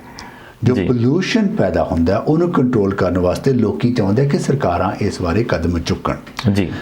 ਤੇ ਇੱਥੋਂ ਦੀ ਇੰਡਸਟਰੀ, ਅਲਬਰਟਾ ਦੀ ਇੰਡਸਟਰੀ ਵੀ ਜਿਹੜੀ ਪੋਲੂਸ਼ਨ ਨੂੰ ਘਟਾਉਣ ਵਾਸਤੇ ਆਪਣਾ ਯੋਗਦਾਨ ਪਾ ਰਹੀ ਹੈ, ਤੇ ਨਾਲ ਨਾਲ ਜਿਹੜੇ ਰੀਨਿਊਏਬਲ ਐਨਰਜੀ ਸੋਰਸਿਸ ਹੈਗੇ, ਭਾਵੇਂ ਵਿੰਡ ਹੈ, ਭਾਵੇਂ ਸੋਲਰ ਹੈ, ਭਾਵੇਂ ਹਾਈਡਰੋ ਹੈ, ਜਾਂ ਉਹ ਜੀਓਥਰਮਲ ਹੈ, ਉਹਦੇ ਵਿੱਚ ਵੀ ਇਨਵੈਸਟ ਹੋ ਰਹੀ ਹੈ, ਤੇ ਹੌਲੀ ਹੌਲੀ ਜਿਹੜੀ ਡਿਮਾਂਡ ਹੈ ਸਟੇਬਲਾਈਜ਼ ਹੋ ਰਹੀ ਹੈ। ਪਰ ਅਲਬਰਟਾ ਦਾ ਸਭ ਤੋਂ ਵੱਡਾ ਜਿਹੜਾ ਨੁਕਸਾਨ ਅੱਜ ਤੱਕ ਹੋਇਆ ਕਿ ਕਿਸੇ ਵੀ ਗਵਰਨਮੈਂਟ ਨੇ ਅਲਬਰਟਾ ਦੀ ਇਕਨੋਮੀ ਨੂੰ ਡਿਵਰਸੀਫਾਈ ਕਰਨ ਦੀ ਕੋਸ਼ਿਸ਼ ਨਹੀਂ। ਬਿਲਕੁਲ ਜੀ, ਤੇਲ ਆਉਂਦਾ ਰਿਹਾ, ਅਸੀਂ ਉਹਦਾ ਫਾਇਦਾ ਲੈਂਦੇ ਰਹੇ, ਰਾਈਟ, ਤੇ ਉਹ ਜਿਹੜਾ ਪੈਸਾ ਸੀ ਉਹਨੂੰ ਵਧੀਆ ਢੰਗ ਨਾਲ ਨਾ ਯੂਜ਼ ਕਰਕੇ, ਅਸੀਂ ਉਹਨੂੰ ਇਨਵੈਸਟ ਨਾ ਕਰਕੇ ਆਪਣੀ ਇਕਨੋਮੀ ਨੂੰ ਡਿਵਰਸੀਫਾਈ ਨਹੀਂ ਕੀਤਾ, ਤੇ ਉਹਦੇ ਨੁਕਸਾਨ ਹੈ ਜਿਹੜੇ ਅੱਜ ਸਾਨੂੰ ਭੁਗਤਣੇ ਪੈ ਰਹੇ ਜੀ। ਮੈਂ ਦੱਸਣਾ ਚਾਹੂੰਗਾ ਤੁਹਾਨੂੰ ਜੀ, ਦਰਸ਼ਕਾਂ ਨੂੰ ਵੀ ਮੈਂ ਦੱਸਣਾ ਚਾਹੂੰਗਾ, ਇਹ ਗੱਲ ਕਲੀਅਰ ਕਰਨੀ ਚਾਹੁੰਦਾ ਮੈਂ ਕਿ ਅਲਬਰਟਾ ਦਾ ਜਿਹੜਾ ਆਇਲ ਹੈ, ਜਿਹੜੀ ਫੋਰਟ ਮੈਕਮਰੀ ਦੀਆਂ ਮਾਈਨਸ ਹੈ, ਉਹਨਾਂ ਨੂੰ ਰੀਕਲੇਮ ਕੀਤਾ ਜਾਂਦਾ ਹੈ, ਔਰ ਬਹੁਤ ਹੀ ਵਧੀਆ ਤਰੀਕੇ ਨਾਲ ਰੀਕਲੇਮ ਕੀਤਾ ਜਾਂਦਾ ਹੈ। ਔਰ ਉੱਥੇ ਅੱਜ ਵੀ ਜਿਸ ਤਰ੍ਹਾਂ ਪਹਿਲਾਂ ਜੰਗਲ ਸੀ ਉੱਦਾਂ ਉਸ ਤਰ੍ਹਾਂ ਦੁਬਾਰਾ ਜੰਗਲ ਉੱਗ ਖੜੇ ਨੇ ਉੱਥੇ। ਜਿਹੜੇ ਟੇਲਿੰਗਸ ਦੇ ਵਿੱਚ ਜਿਹੜਾ ਉੱਥੇ ਅਲਬਰਟਾ ਦੇ ਵਿੱਚ ਪਾਣੀ ਜਾਂਦਾ ਸੀ, ਉਸ ਨੂੰ ਹੋਰ ਰੀਫਾਈਨ ਕਰਨ ਲਈ ਸਭ ਤੋਂ ਪਹਿਲਾਂ ਸਨਕੋਰ ਨੇ 2010 ਦੇ ਵਿੱਚ ਇੱਕ ਫਲੈਗਸ਼ਿਪ ਪ੍ਰੋਜੈਕਟ ਆਪਣਾ ਸ਼ੁਰੂ ਕੀਤਾ ਸੀ, ਜਿਹਨੂੰ ਉਹ ਟੇਲਿੰਗ ਰਿਡਕਸ਼ਨ ਆਪਰੇਸ਼ਨ ਕਹਿੰਦੇ ਸੀ। ਉਸ ਦੇ ਵਿੱਚ ਨਾ ਮਾਤਰ ਤੇਲ ਵਾਪਸ ਉਹਦੇ ਵਿੱਚ ਜਾਂਦਾ ਸੀ, ਜਿਹੜੇ ਪੌਂਡ ਸੀ, ਉਸ ਚੀਜ਼ ਨੂੰ ਉਹਨਾਂ ਨੇ ਰੀਫਾਈਨ ਕਰ ਕਰਕੇ ਇੰਨਾ ਕੁ ਰੀਕਲੇਮ ਕਰ ਲਿਆ ਕਿ ਉਹ ਹੁਣ ਇੱਕ ਪਿਓਰ ਪਾਣੀ ਦੀ ਤਰ੍ਹਾਂ ਹੀ ਹੁੰਦਾ, ਉੱਥੇ ਕੋਈ ਹੋਰ ਉਹਦੇ 'ਚ ਕੋਈ ਪੋਲਿਊਸ਼ਨ ਨਹੀਂ। ਇਹ ਪੋਲਿਊਸ਼ਨ ਦੀਆਂ ਗੱਲਾਂ ਜੋ ਇੱਕ ਗਲਤ ਫਹਿਮੀਆਂ ਨੇ, ਇਹਦੇ ਬਾਰੇ ਲੋਕਾਂ ਨੂੰ, ਜਾਂ ਮੈਂ ਕਹਿੰਦਾ ਕੈਨੇਡਾ ਨੂੰ ਵੀ ਜਾਗਰੂਕ ਹੋਣ ਦੀ ਲੋੜ ਹੈ ਕਿ ਵੀ ਨਹੀਂ, ਅਸੀਂ ਪੋਲਿਊਸ਼ਨ ਨਹੀਂ ਪੈਦਾ ਕਰ ਰਹੇ। ਇੱਥੇ ਆਮ ਤੌਰ ਤੇ ਜਿੰਨੇ ਉੱਥੇ ਵਰਕਰ ਸੀ ਜੀ ਫੋਰਟ ਮੈਕਮਰੀ ਦੇ ਵਿੱਚ, ਲੱਖਾਂ ਦੀ ਗਿਣਤੀ 'ਚ ਉਹ ਜੋਬਾਂ ਤੋਂ ਹੱਥ ਧੋ ਬੈਠੇ। ਹਾਂਜੀ, ਔਰ ਇਹ ਦੁੱਖ ਨਾਲ ਕਹਿਣਾ ਪੈ ਰਿਹਾ ਵੀ ਉਹਨਾਂ ਲਈ ਕੁਛ ਨਹੀਂ ਕੀਤਾ ਜਾਂਦਾ, ਨਾ ਤਾਂ ਉਹਨਾਂ ਦੀ ਕੋਈ ਰੀਹੈਬਿਲਿਟੇਸ਼ਨ ਕੀਤੀ, ਨਾ ਹੀ ਉਹਨਾਂ ਵਾਸਤੇ ਕੋਈ ਹੋਰ ਜੋਬਾਂ ਦਾ ਕੁਛ ਕੀਤਾ ਗਿਆ। ਇਹਦੇ ਲਈ ਕੋਈ ਆਪਣੀ ਸਰਕਾਰ ਜਾਂ ਆਉਣ ਵਾਲੇ ਸਮੇਂ 'ਚ ਕੋਈ ਪ੍ਰੋਗਰਾਮ ਲੈ ਕੇ ਆ ਰਹੀ ਹੈ ਵੀ ਇਸੇ ਇੰਡਸਟਰੀ ਨੂੰ ਕਿਵੇਂ ਦੁਬਾਰਾ ਚੱਕਿਆ ਜਾਵੇ? ਦੇਖੋ, ਇੱਕ ਤੇ ਮੈਂ ਪਾਈਪਲਾਈਨ ਦੀ ਗੱਲ ਕੀਤੀ ਹੈ ਜੋ ਆਪਣੀ ਗਵਰਨਮੈਂਟ ਨੇ ਬਣਾਈ ਹੈ। ਇਸ ਤੋਂ ਸਿਵਾਏ ਇੱਕ ਹੋਰ ਪਾਈਪਲਾਈਨ ਜਿਹੜੀ ਐਨਬ੍ਰਿਜ ਲਾਈਨ 3 ਆਪਣੀ ਗਵਰਨਮੈਂਟ ਨੇ ਬਣਾਈ, ਤੇ ਨਾਲ ਹੀ ਨਾਲ ਤਕਰੀਬਨ $10 ਬਿਲੀਅਨ ਦੀ ਇਨਵੈਸਟਮੈਂਟ ਸਾਡੇ ਸ਼ਹਿਰ ਐਡਮਿੰਟਨ ਦੇ ਨਾਲ ਜੋ ਏਰੀਆ ਜਿਹਨੂੰ ਅਸੀਂ ਆਪਣੇ ਇੰਡਸਟਰੀਅਲ ਹਾਰਟਲੈਂਡ ਦੇ ਨਾਲ ਜਾਣਦੇ ਆ ਜੀ। ਫੋਰਟ ਸੈਸਕੈਚੁਅਨ ਦੇ ਨੇੜੇ 2 ਪੈਟਰੋਕੈਮੀਕਲ ਪ੍ਰੋਜੈਕਟ ਲੱਗ ਰਹੇ ਨੇ ਜੀ। ਤੇ ਪਲੱਸ ਫੋਰਟ ਮਕਮਰੀ ਦੀ ਇਕਨੋਮੀ ਨੂੰ ਡਿਵਰਸੀਫਾਈ ਕਰਨ ਵਾਸਤੇ ਆਪਣੀ ਗਵਰਨਮੈਂਟ ਨੇ ਕੀਤਾ, ਹੁਣੀ ਜੋ ਅਨਾਉਂਸ ਕੀਤਾ ਤਕਰੀਬਨ $2 ਬਿਲੀਅਨ ਜਿਹੜੇ ਸਾਡੇ ਪੁਰਾਣੇ ਖੂਹ ਪਏ ਆ ਤੇਲ ਵਾਲੇ, ਜੀ। ਜਿਹੜੇ ਪਾਣੀ ਨੂੰ ਤੇ ਧਰਤੀ ਨੂੰ ਪੋਲੂਟ ਕਰ ਰਹੇ ਨੇ ਜੀ। ਉਹਨਾਂ ਨੂੰ ਸਾਫ਼ ਕਰਨ ਵਾਸਤੇ ਆਪਣੀ ਗਵਰਨਮੈਂਟ $2 ਬਿਲੀਅਨ ਲਾ ਰਹੀ ਹੈ, ਜਿਹਨਾਂ ਜੌਬਸ ਕ੍ਰੀਏਟ ਹੋ ਰਹੇ, ਨਾਲ ਸਾਡਾ ਵਾਤਾਵਰਨ ਵੀ ਸਾਫ਼ ਹੋ ਰਿਹਾ। ਹੋਰ ਰੀਨਿਊਏਬਲ ਐਨਰਜੀ ਦੇ ਵਿੱਚ ਇਨਵੈਸਟਮੈਂਟ ਹੋ ਰਹੀ ਹੈ। ਆਰਟੀਫਿਸ਼ੀਅਲ ਇੰਟੈਲੀਜੈਂਸ ਦਾ ਬਹੁਤ ਪੋਟੈਂਸ਼ੀਅਲ ਹੈਗਾ ਅਲਬਰਟਾ ਦੇ ਵਿੱਚ, ਕਿਉਂਕਿ ਸਾਡੀਆਂ ਯੂਨੀਵਰਸਿਟੀਜ਼ ਜਿਹੜੀਆਂ ਹੈਗੀਆਂ ਉੱਤੇ ਇਸ ਦੇ ਵਿੱਚ ਰਿਸਰਚ ਕਰ ਰਹੀਆਂ ਨੇ। ਹੈਲਥ ਦੇ ਸੰਬੰਧ ਦੇ ਵਿੱਚ ਐਗਰੀਕਲਚਰ ਦਾ ਬਹੁਤ ਵੱਡਾ ਪੋਟੈਂਸ਼ੀਅਲ ਹੈ, ਕਿਉਂਕਿ ਦੇਖੋ ਅਲਬਰਟਾ ਬੜਾ ਸਪਰੈਡ ਆਊਟ ਪ੍ਰੋਵਿੰਸ ਹੈਗਾ, ਇੱਥੇ ਐਗਰੀਕਲਚਰ ਬਹੁਤ ਹੁੰਦੀ ਹੈ ਤੇ ਉਹਨੂੰ ਅਸੀਂ ਕਿਵੇਂ ਹੋਰ ਵੈਲਿਊ ਐਡ ਕਰ ਸਕਦੇ ਹਾਂ। ਸੋ ਇਹ ਸਾਰੀਆਂ ਚੀਜ਼ਾਂ ਤੇ ਆਪਣੀ ਗਵਰਨਮੈਂਟ ਧਿਆਨ ਦੇ ਰਹੀ ਹੈ ਤੇ ਪੂਰੇ ਤਹਿਦਲੀ ਦੇ ਨਾਲ ਇਸ ਗੱਲ ਨੂੰ ਅੱਗੇ ਤੋਰਨ ਦੀ ਕੋਸ਼ਿਸ਼ ਕਰੇ, ਤਾਂ ਕਿ ਸਾਡੀ ਜਿਹੜੀ ਤੇਲ ਤੇ ਨਿਰਭਰਤਾ ਸਾਡੀ ਪ੍ਰੋਵਿੰਸ ਦੀ ਉਹ ਘਟ ਸਕੇ ਤੇ ਜਿਹੜੀ ਸਾਡੀ ਇਕਨੋਮੀ ਉਹ ਡਿਵਰਸੀਫਾਈ ਹੋ ਸਕੇ। ਜੀ, ਬਹੁਤ ਖੂਬ ਜੀ। ਸੋਈ ਸਾਹਿਬ, ਮੈਂ ਸਾਰੀ ਇਸ ਇੰਡਸਟਰੀ ਵੱਲੋਂ ਮੈਂ ਤਾਂ ਤੁਹਾਨੂੰ ਬੇਨਤੀ ਕਰ ਸਕਦਾ ਵੀ ਜਿੰਨੀਆਂ ਜੌਬਾਂ ਗਈਆਂ ਨੇ ਉਹਨਾਂ ਜੌਬਾਂ ਨੂੰ ਵਾਪਸ ਲੈਣ ਦਾ ਇੱਕੋ ਹੀ ਤਰੀਕਾ ਵੀ ਆਇਲ ਸੈਂਡ ਨੂੰ ਦੁਬਾਰਾ ਮੁੜ ਸੁਰਜੀਤ ਕੀਤਾ ਜਾਵੇ। ਜਿਹੜੀ ਤੁਸੀਂ ਪਹਿਲੀ ਗੱਲ ਕੀਤੀ ਸੀ, ਮੈਂ ਉਹਦੇ ਨਾਲ ਤੁਹਾਡੇ ਨਾਲ ਵੈਸੇ ਐਗਰੀ ਨਹੀਂ ਕਰਦਾ ਇਸ ਗੱਲ ਤੇ। ਦੋ ਗੱਲਾਂ ਨੇ ਮੈਂ ਤੁਹਾਡੇ ਨਾਲ ਐਗਰੀ ਨਹੀਂ ਕਰਦਾ। ਆਪਾਂ ਇੱਕ ਦੂਜੇ ਨੂੰ ਜਾਣਦੇ ਹਾਂ ਤੇ ਆਪਾਂ ਬੜੇ ਰਿਸਪੈਕਟਫੁਲ ਢੰਗ ਦੇ ਨਾਲ ਡਿਸਐਗਰੀ ਕਰ ਸਕਦੇ। ਪਹਿਲੀ ਗੱਲ ਤੇ ਇੱਕ 30,000 ਜਿਹੜੀ $30 ਬਿਲੀਅਨ ਦੀ ਗੱਲ ਕੀਤੀ ਹੈ ਕਿ ਉਹ ਇੱਥੋਂ ਪੈਸਾ ਚੱਲਿਆ, ਉਹ ਗਿਆ ਨਹੀਂ ਹੈ, ਰਾਈਟ। ਉਹ ਇਹ ਹੋਇਆ ਕਿ ਜਿਹੜੀਆਂ ਕੰਪਨੀਆਂ ਨੇ ਇੱਥੇ ਇਨਵੈਸਟ ਕੀਤਾ ਸੀ, ਉਹਨਾਂ ਨੇ ਜਿਹੜੇ ਆਪਣੇ ਐਸੈਟ ਸੀਗੇ ਇੱਥੋਂ ਦੀ ਕੰਪਨੀ ਨੂੰ ਵੇਚ ਦਿੱਤੇ। ਉਹ ਪੈਸਾ ਤੋਂ ਗਿਆ ਨਹੀਂ ਹੈ, ਉਹ ਕੰਪਨੀਆਂ ਨੇ ਜਿਹੜੀਆਂ ਨੇ ਉਹਨਾਂ ਨੇ ਆਪਣਾ ਡਾਈਵੈਸਟ ਕਰ ਲੈਣਾ, ਰਾਈਟ। ਇਹ ਕਹਿਣਾ ਕਿ ਉਹ ਪੈਸਾ ਚਲਿਆ ਗਿਆ ਇੱਥੋਂ, ਉਹ ਨਹੀਂ। ਤਕਰੀਬਨ 99 ਪ੍ਰੋਜੈਕਟ ਪਹਿਲੇ 9 ਸਾਲਾਂ ਦੇ ਵਿੱਚ 8 ਸਾਲਾਂ ਦੇ ਵਿੱਚ ਅਲਬਰਟਾ ਦੇ ਵਿੱਚ ਚੱਲੇ ਨੇ ਤੇ ਤਕਰੀਬਨ ਹਾਲੇ ਵੀ $300 ਬਿਲੀਅਨ ਦੀ ਇਨਵੈਸਟਮੈਂਟ ਹੋ ਰਹੀ ਹੈ ਅਲਬਰਟਾ ਦੇ ਐਨਰਜੀ ਸੈਕਟਰ ਦੇ ਵਿੱਚ। ਸੋ ਇਨਵੈਸਟਮੈਂਟ ਹੋ ਰਹੀ ਹੈ, ਪਰ ਓਨੀ ਨਹੀਂ ਹੋ ਰਹੀ ਜਿੰਨੀ ਹੋਣੀ ਚਾਹੀਦੀ ਹੈ। ਇਸ ਗੱਲ ਤੇ ਮੈਂ ਐਗਰੀ ਕਰ। ਜਿਹੜੀ ਦੂਸਰੀ ਗੱਲ ਤੇ ਮੈਂ ਤੁਹਾਡੇ ਨਾਲ ਐਗਰੀ ਕਰਦਾ ਉਹ ਇਹ ਹੈ ਕਿ ਤੁਸੀਂ ਇਹ ਕਹਿੰਦੇ ਕਿ ਅਲਬਰਟਾ 'ਚ ਪੋਲੂਸ਼ਨ ਨਹੀਂ ਹੈ। ਦੇਖੋ, ਪੋਲੂਸ਼ਨ ਤੇ ਰਿਐਲਿਟੀ ਹੈ। ਅਸੀਂ ਸਭ ਤੋਂ ਵੱਧ ਅਗਰ ਕੈਨੇਡਾ ਦੀ ਕੋਈ ਵੀ ਸਟੇਟ ਆ, ਉਹਦੇ ਵਿੱਚ ਸਭ ਤੋਂ ਵੱਧ ਗ੍ਰੀਨ ਹਾਊਸ ਗੈਸ ਐਮਿਸ਼ਨਸ ਸਾਡੀ ਆਪਣੀ ਪ੍ਰੋਵਿੰਸ ਦੇ ਵਿੱਚ ਨੇ, ਰਾਈਟ। ਇਹਨਾਂ ਗੱਲਾਂ ਨੂੰ ਅਸੀਂ ਡਿਨਾਈ ਨਹੀਂ ਕਰ ਸਕਦੇ, ਸਾਨੂੰ ਡਿਨਾਈ ਕਰਨਾ ਵੀ ਨਹੀਂ ਚਾਹੀਦਾ, ਕਿਉਂਕਿ ਜਿੰਨਾ ਸਾਨੂੰ ਪਤਾ ਹੋਵੇ ਕਿ ਸਾਡੀਆਂ ਚੈਲੰਜਸ ਕੀ ਨੇ, ਕਿਉਂਕਿ ਡਿਨਾਈ ਕਰਨ ਨਾਲ ਅਸੀਂ ਆਪਣੇ ਆਪ ਨੂੰ ਤਾਂ ਕਹਿ ਸਕਦੇ ਹਾਂ, ਪਰ ਦੁਨੀਆ ਨੂੰ ਤਾਂ ਪਤਾ ਹੈ ਨਾ। ਜਿਹੜੀ ਇਨਵੈਸਟਮੈਂਟ ਅਸੀਂ ਚਾਹੁੰਦੇ ਹਾਂ ਸਾਡੇ ਦੇਸ਼ ਦੇ ਵਿੱਚ, ਸਾਡੇ ਪ੍ਰੋਵਿੰਸ ਦੇ ਵਿੱਚ ਆਵੇ, ਅਗਰ ਉਹ ਇਨਵੈਸਟ ਕਰਨ ਵਾਲੇ ਲੋਕੀ ਇਹ ਕਹਿ ਰਹੇ ਆ ਕਿ ਤੁਸੀਂ ਆਪਣੇ ਵਾਤਾਵਰਨ ਨੂੰ ਸਾਫ਼ ਕਰੋ, ਆਪਣੀ ਜਿਹੜੀ ਗ੍ਰੀਨ ਹਾਊਸ ਗੈਸ ਐਮਿਸ਼ਨਸ ਨੂੰ, ਪੋਲੂਸ਼ਨ ਨੂੰ ਘਟਾਓ, ਉਹਨਾਂ ਨੂੰ ਪਤਾ ਕਿ ਪੋਲੂਸ਼ਨ ਹੈ, ਰਾਈਟ। ਉਹ ਆਪਾਂ ਘਟਾ ਕੇ ਉਹਨਾਂ ਨੂੰ ਜਿੱਤ ਸਕਦੇ ਹਾਂ, ਰਾਈਟ। ਡਿਨਾਈ ਕਰਕੇ ਨਹੀਂ ਜਿੱਤ ਸਕਦੇ। ਨਹੀਂ, ਬਿਲਕੁਲ ਮੈਂ ਸਹਿਮਤ ਹਾਂ ਤੁਹਾਡੇ ਨਾਲ। ਮੈਂ ਇਸ ਨਾਲ ਸਹਿਮਤ ਵੀ ਹਾਂ ਤੇ ਨਹੀਂ ਵੀ, ਕਿਉਂਕਿ ਫੋਰਟ ਮੈਕਮਰੀ ਦਾ ਜਿਹੜਾ ਆਇਲ ਸੈਂਡ ਹੈ ਉਹ ਉਹਨਾਂ ਪੋਲੂਸ਼ਨ ਨਹੀਂ ਕਰ ਰਿਹਾ ਜਿੰਨਾ ਕਿ ਉਹਦੇ ਬਾਰੇ ਚਰਚਾ ਕੀਤੀ ਜਾਂਦੀ ਹੈ। ਬਿਲਕੁਲ, ਇਸ ਗੱਲ ਮੈਂ ਤੁਹਾਡੇ ਨਾਲ ਮੈਂ ਕਹਿਣਾ ਚਾਹੁੰਦਾ ਹਾਂ, ਮਿਸ ਇਨਫੋਰਮੇਸ਼ਨ ਬਹੁਤ। ਹਾਂਜੀ, ਇਹ ਮਿਸ ਇਨਫੋਰਮੇਸ਼ਨ ਦੂਰ ਕਰਨੀ ਚਾਹੀਦੀ। ਜੋ ਅਸਲੀਅਤ ਆ ਉਹਨੂੰ ਲਿਆਉਣਾ ਚਾਹੀਦਾ ਅੱਗੇ, ਉਹਨੂੰ ਆਪਾਂ ਡਿਨਾਈ ਨਹੀਂ ਕਰਦੇ। ਔਰ ਜਿਹੜੀ ਉਹ 30 ਬਿਲੀਅਨ ਦੀ ਸੀ, ਉਹਦੇ ਚੋਂ ਬਹੁਤਾ ਹਿੱਸਾ ਪੈਸੇ ਦਾ ਜਿਹੜਾ ਸੀ ਜੀ ਉਹ ਆਪਣੀਆਂ ਕੈਨੇਡੀਅਨ ਕੰਪਨੀਆਂ ਨੇ ਖਰੀਦਿਆ ਤੇ ਉਹ ਕੈਨੇਡਾ ਦਾ ਪੈਸਾ ਤਾਂ ਬਾਹਰ ਗਿਆ ਹੀ। ਅਸੀਂ ਉਹ ਮੰਨਦੇ ਹਾਂ ਵੀ ਉਹਨਾਂ ਨੂੰ ਆਪਣੇ ਐਸੈਟਸ ਦੇ ਵਿੱਚ ਉਹਨਾਂ ਨੇ ਕਰ ਲਏ ਐਸੈਟ ਕਾਬੂ, ਪਰ ਉਹਨਾਂ ਨੂੰ ਪੈਸਾ ਦੇ ਕੇ ਦੇਣਾ ਪਿਆ। ਉਹ ਸ਼ੈਲ ਹੈ ਜਿਹੜੇ ਉਹ ਸਾਰੇ ਪ੍ਰੋਜੈਕਟ ਬਾਹਰ ਲੈ ਗਏ ਨੇ, ਉਹ ਸਾਰੀ ਦੁਨੀਆ ਚ ਲਾ ਰਹੇ ਨੇ, ਸਿਰਫ ਕੈਨੇਡਾ ਨੂੰ ਛੱਡ ਕੇ। ਜਿਹੜੀ ਇਨਵੈਸਟਮੈਂਟ ਹੈ ਉਹ ਆਉਂਦੀ ਜਾਂਦੀ ਰਹਿੰਦੀ ਹੈ। ਸੋ ਬਹੁਤ ਬਹੁਤ ਮਿਹਰਬਾਨੀ ਸੋਹੀ ਸਾਹਿਬ, ਤੁਹਾਡੇ ਨਾਲ ਬੜੀਆਂ ਗੱਲਾਂ ਕੀਤੀਆਂ। ਅਸੀਂ ਇੱਕ ਵਾਰੀ ਫੇਰ ਤੁਹਾਨੂੰ ਬੁਲਾਵਾਂਗੇ ਕਿਉਂਕਿ ਬਹੁਤ ਲੰਬਾ ਸਬਜੈਕਟ ਹੈ ਔਰ ਇਹਦੇ ਚ ਸਾਨੂੰ ਤੁਹਾਡੀ ਬਹੁਤ ਮਦਦ ਦੀ ਲੋੜ ਪੈਣੀ ਹੈ। ਕੈਲਗਰੀ, ਐਡਮਿੰਟਨ, ਫੋਰਟ ਮੈਕਮਰੀ ਇਹ ਬਹੁਤ ਇਫੈਕਟ ਹੋਏ ਨੇ ਇਸ ਆਇਲ ਸੈਂਡ ਦੇ ਵਿੱਚ ਸਲੰਪ ਆਉਣ ਤੋਂ, ਔਰ ਇਸ ਨੂੰ ਅੱਗੇ ਕਿਵੇਂ ਲੈ ਕੇ ਜਾਣਾ ਹੈ ਅਸੀਂ ਚਾਹਾਂਗੇ ਵੀ ਤੁਸੀਂ ਇਸ ਇੰਡਸਟਰੀ ਦੇ ਨਾਲ ਬਹਿ ਕੇ ਇੱਕ ਵਾਰੀ ਫੇਰ ਤੋਂ ਦੁਬਾਰਾ ਨਵੇਂ ਸਿਰੇ ਤੋਂ ਇਹਨੂੰ ਅੱਗੇ ਅਗਲੀਆਂ ਹੋਰ ਲੀਹਾਂ ਤੇ ਲਿਜਾ ਕੇ ਇਹਨੂੰ ਬੁਲੰਦੀਆਂ ਤੇ ਲਿਜਾਣ ਦੀ ਕੋਈ ਗੱਲਾਂ ਸੋਚੋ ਆਪਾਂ। ਮੈਂ ਪਹਿਲੇ ਦਿਨ ਤੋਂ ਹੀ ਆਇਲ ਐਂਡ ਗੈਸ ਇੰਡਸਟਰੀ ਦੇ ਵਿੱਚ ਉਹਨਾਂ ਦਾ ਹਮਾਇਤੀ ਰਿਹਾ ਜੀ, ਤੇ ਮੈਨੂੰ ਇਸ ਗੱਲ ਦਾ ਮਾਣ ਹੈ ਕਿ ਜਿੰਨਾ ਕੰਮ ਮੈਨੂੰ ਪਿਛਲੇ 4 ਸਾਲਾਂ ਦੇ ਵਿੱਚ ਇਸ ਇੰਡਸਟਰੀ ਦੇ ਨਾਲ ਮਿਲ ਕੇ ਕਰਨ ਦਾ ਮੌਕਾ ਮਿਲਿਆ, ਉਸ ਗੱਲ ਦਾ ਮਾਣ ਹੈ। ਤੇ ਸਭ ਤੋਂ ਵੱਡਾ ਮਾਣ ਮੈਨੂੰ ਇਸ ਗੱਲ ਦਾ ਕਿ ਜਿਹੜਾ ਪ੍ਰੋਜੈਕਟ ਪਹਿਲੇ 50 ਸਾਲਾਂ ਤੋਂ ਅੜਿਆ ਹੋਇਆ ਸੀਗਾ ਜੀ। ਨਹੀਂ ਸੀ ਬਣਿਆ, ਜੀ। ਉਸ ਨੂੰ ਨੇਪਰੇ ਚਾੜਨ ਦੇ ਵਿੱਚ ਮੈਂ ਆਪਣੀ ਜਿਹੜੀ ਲੀਡਰਸ਼ਿਪ ਨਿਭਾਈ ਹੈ ਤੇ ਇਸ ਇੰਡਸਟਰੀ ਨੂੰ ਹੋਰ ਮਜ਼ਬੂਤ ਕਰਨ ਵਾਸਤੇ ਆਪਣਾ ਯੋਗਦਾਨ ਪਾਇਆ ਤੇ ਹੁਣ ਵੀ ਪਾ ਰਹੇ ਹਾਂ, ਭਾਵੇਂ ਉਸ ਪੋਜੀਸ਼ਨ ਦੇ ਵਿੱਚ ਨਹੀਂ ਆ। ਵੈਸੇ ਲਿਬਰਟਨ ਦੇ ਤੌਰ ਤੇ ਇਸ ਇੰਡਸਟਰੀ ਦੀ ਜਿਹੜੀ ਆ ਭਵਿੱਖ ਵਾਸਤੇ ਜੀ। ਹਮੇਸ਼ਾ ਆਪਣੇ ਵੱਲੋਂ ਪੂਰੀ ਕੋਸ਼ਿਸ਼ ਕਰਦੇ ਰਹੀਦਾ ਕਿ ਅੱਗੇ ਵਧੇ ਤੇ ਹੋਰ ਪ੍ਰਫੁੱਲਤ ਹੋਵੇ। ਜੀ, ਬਹੁਤ ਮਿਹਰਬਾਨੀ ਤੁਹਾਡੀ। ਇੱਕ ਵਾਰ ਫਿਰ ਤੁਹਾਡਾ ਬਹੁਤ ਬਹੁਤ ਧੰਨਵਾਦ ਸੋਹੀ ਸਾਹਿਬ। ਸੋ ਦਰਸ਼ਕੋ, ਇਹ ਸਨ ਸਰਦਾਰ ਅਮਰਜੀਤ ਸਿੰਘ ਜੀ ਸੋਹੀ। ਇਹਨਾਂ ਨੇ ਅੱਜ ਆਪਣੇ ਨਾਲ ਬਹੁਤ ਵਧੀਆ ਗੱਲਾਂ ਸਾਂਝੀਆਂ ਕੀਤੀਆਂ ਔਰ ਦੱਸਿਆ ਕਿ ਅਲਬਰਟਾ ਦਾ ਆਇਲ ਸੈਂਡ ਹੈ ਜਿਹੜਾ ਉਹ ਕਿਸ ਦਿਸ਼ਾ ਵੱਲ ਜਾ ਰਿਹਾ ਹੈ। ਇਹ ਕਾਫੀ ਪੋਜ਼ਿਟਿਵ ਗੱਲਾਂ ਹੋਈਆਂ ਔਰ ਮੈਂ ਉਮੀਦ ਕਰਦਾ ਕਿ ਆਉਣ ਵਾਲੇ ਸਮੇਂ 'ਚ ਜਿਹੜੀ ਅਲਬਰਟਾ ਦੀ ਇਕਨੋਮੀ ਆ ਉਹ ਥੋੜੀ ਹੋਰ ਉੱਪਰ ਜਾਊਗੀ ਔਰ ਵਾਪਸ ਉਹਨਾਂ ਲੀਹਾਂ ਤੇ ਆ ਜਾਊਗੀ ਜਿਹੜੀਆਂ ਲੀਹਾਂ ਤੇ ਅੱਜ ਤੋਂ 4 ਸਾਲ ਜਾਂ 5 ਸਾਲ ਪਹਿਲਾਂ ਸੀ। ਥੈਂਕ ਯੂ, ਧੰਨਵਾਦ।